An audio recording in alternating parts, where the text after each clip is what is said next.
Hi, welcome to Make It Monday. I'm Jennifer Ellipson, and today I'm going to show you how to use Copics on colored cardstock. We're going to use Up, Up, and Away today, and I'm starting out with a balloon image on Spring Rain cardstock.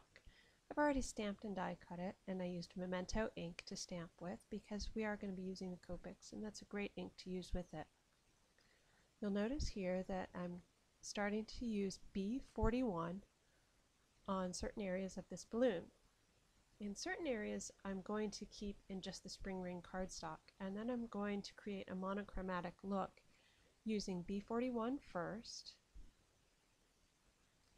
and then I'm going to switch over to B45. And with B45, I'm going to go in and do the areas that I really want shadowed. So along the sides, and you'll notice that I go higher than lower, and then the same on the other side, sort of a mirror image. And I'm going here along one section that I'm going to color in a minute, and along the top.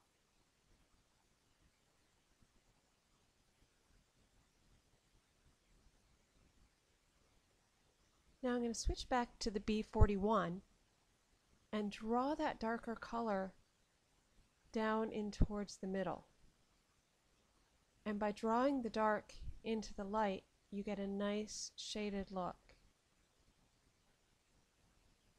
Just do it here along the bottom, here on the two side panels. And then I'm going to go back and color in this one stripe. And I'm just going to do it with B41. For these extra panels, I'm not going to worry about shading. And I'll do this one skinny stripe with the B45. And what that achieves is a nice monochromatic look. And just color in the basket here with E59 from the Dark Chocolate Trio.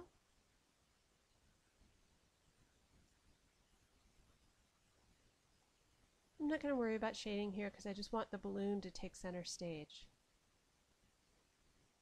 Great.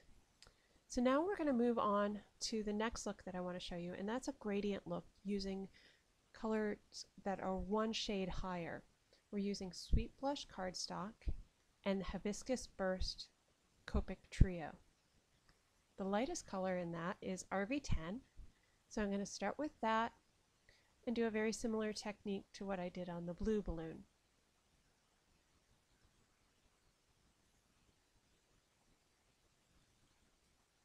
You'll notice that I go higher on the sides and lower on the bottom.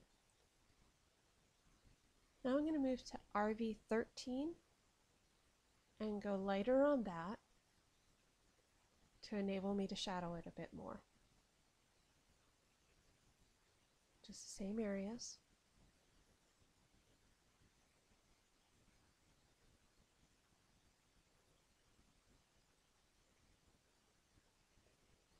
Head back to my RV10 and use the lighter color to draw the dark towards the light. Really get a nice blended look there. Now you'll notice that because we're using Copics that are a shade darker than the cardstock, you get a really distinct line there. And that doesn't give you a very blended look like we achieved with the Spring Rain cardstock. So I'm going to use my colorless blender and really draw that in. Now with the colorless blender, it lets the ink flow a little bit better. So even in areas that I don't necessarily want colored, I can allow the ink to sort of flow in that direction and just achieve a really nice gradated look here.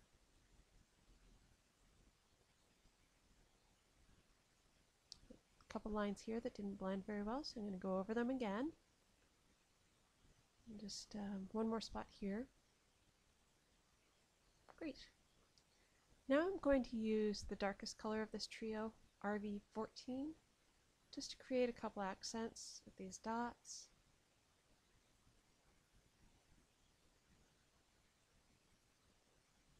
and the flags.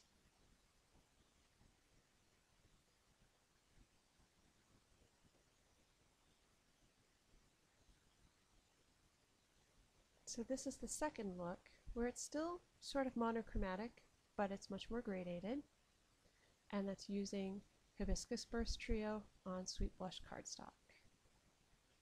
Just finish it up again with a little bit more blender.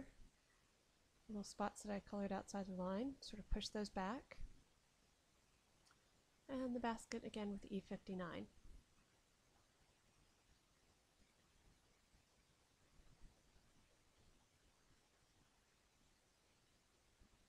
Perfect.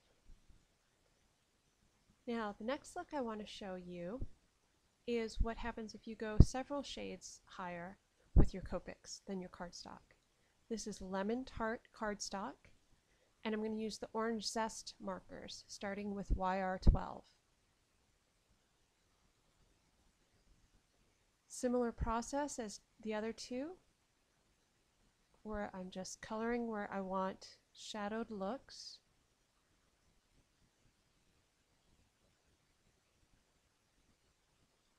And then YR15 is my next choice here.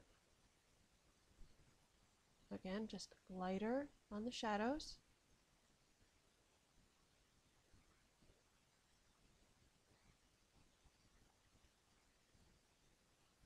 Okay.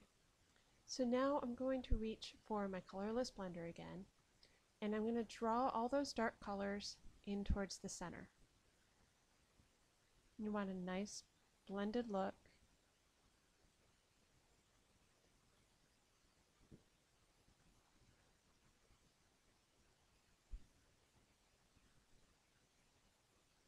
I'm just going to turn this around, get to the other side a little bit easier.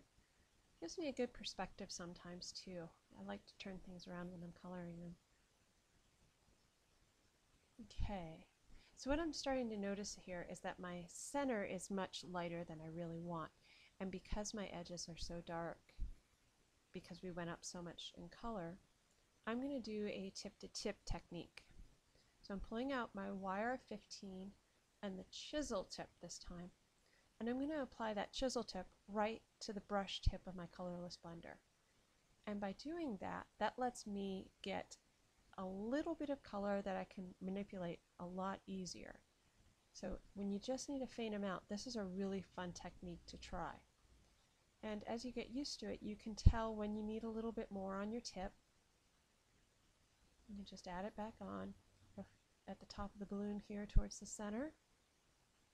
And then to get rid of the ink that's left on your tip, just scribble it off on a piece of scrap paper until your tip is clear. Nice look there, nice and blended. Just color in the basket. And then we'll move on to the fourth technique. And that's adding a completely different color to your cardstock. So this is Sweet Blush. And I'm going to start off with two markers from the New Leaf Trio, YG13 and YG17. Once again, just go with the light one, YG13, color in a stripe, pick my next stripe, color that in, and then move to my YG17. Just do one portion of it, couple stripes of color, back to my light one, YG13, and then just blend that in. Now for something completely different, we're going to try Enchanted Evening, B95 and B97. Same technique, starting with the light, color in your stripes. You'll notice that on the Sweet Blush cardstock, it really gives it a different color than you would on Stampin' Select White. It has almost more of an indigo feel on this. Just adding my dark.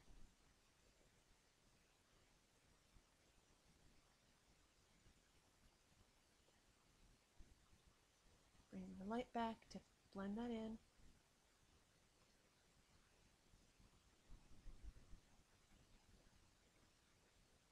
And I went a little outside the line here. I'm going to grab my colorless blender and just try to push that back a little bit.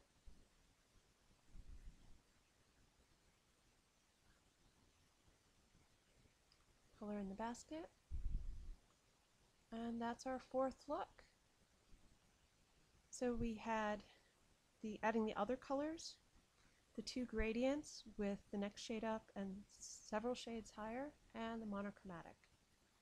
So to make the card, I have a card base of Spring Rain cardstock, some clouds that I die cut from Vintage Cream Felt from clouds 1 and 2. I like to adhere those with score tape. And while I'm deciding where I want these permanently, I'm going to use a little bit of repositionable adhesive. I start with my smallest one because I like to put that so it looks like it's in the distance. And with my largest balloon, I think I'll put it right about here. Add another cloud.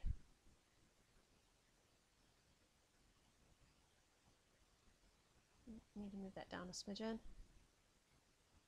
And then I'm going to add this yellow one that we did.